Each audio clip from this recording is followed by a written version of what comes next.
I'll say that uh, the discussion or the questions about what two lawyers in a marital relationship discuss is sort of amusing.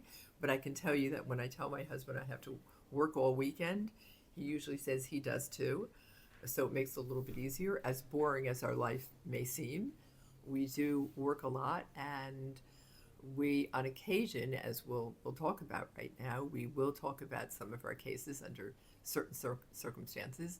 It's probably not a conversation that non-lawyers would ever have between a husband and wife, but it's part of our lives, and it's a very large part of our lives. So that's what we do, and we don't find it boring. So you talk about cases at home. Yes, we do. First, many of my cases go to arbitration, and arbitrations are confidential. So if the matter's in arbitration, I can't talk about it, neither can he until the case is resolved. We also work at different firms, and we have never been against each other, but also because of conflicts, even if the issues aren't confidential, we would have to be very careful about conflicts. So we live sort of parallel lives, and for the most part, I don't know what cases he's working on, and he doesn't know mine. And a lot of his cases are on the front page of the Wall Street Journal, and I don't find out about it until it's on the front page of the journal. Some of my cases are maybe in the New York Times and actually local papers.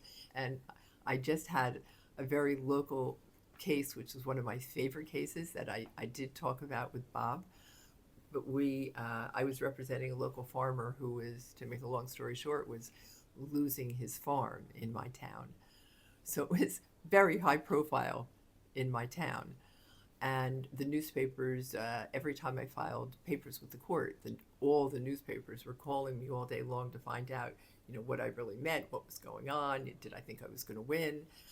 Of course, I wasn't so happy to answer that question, did I think I was going to win, because it was a difficult issue. But it was a very popular case in the town because I live in a farm town, and he was a very popular farmer who his family had owned the farm for about 100 years. So we did talk about the legal issues in that case because it was a litigation and it was public, and I was pretty sure that his firm was not involved in representing any other farmers in my town.